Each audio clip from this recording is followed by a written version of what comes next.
Sian Lim at Iris Lee lantaran na ang relasyon.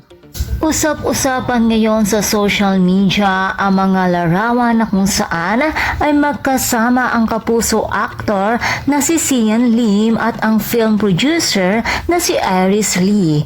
Bagamat makikita sa larawan na ito'y group picture sa isang riding event, subalit agaw pansin sina Sian Lim at Iris at nakangiting magkaakbay at nakahawak pa si Iris sa kamay ni Sian.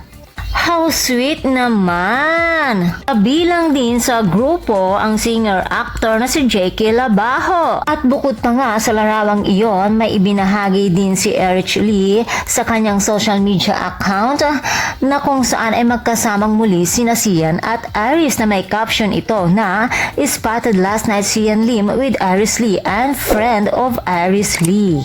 Papansin-pansin pa ding sweet ang mga ito. At ayon pa dito, after more than 1 year, lumabas na din ang totoo.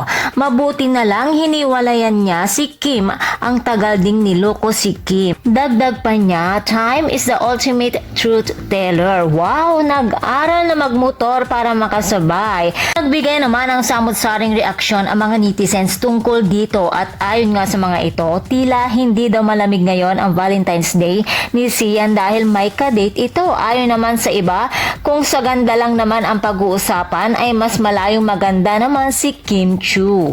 Ay truth, matatandaan din na kinaladkad ang pangalan ni Iris Lee sa dahilan ng hiwalayan ni Sian at Kim dahil nga naman siya di umano ang third party. Kaya naman ngayon ay tila malinaw na daw ang lahat na nag-cheat talaga si Sian kay Kim. Ayon naman sa mga fans ni Kim Chiu, wag daw dapat panghinayangan ni Kim si Sian lalo na at cheater daw ito. Hindi daw deserve na lokohin si Kim dahil halos lahat ng magagandang katangian ng isang babae ay nasa kanya na.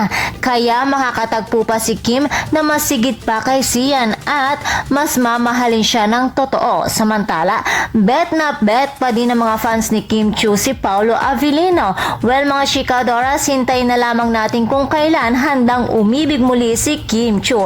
At para naman kina Sian Lim at Iris Lee, good luck sa relasyon nyo. Sa wakas, hindi nyo na kailangan magtago.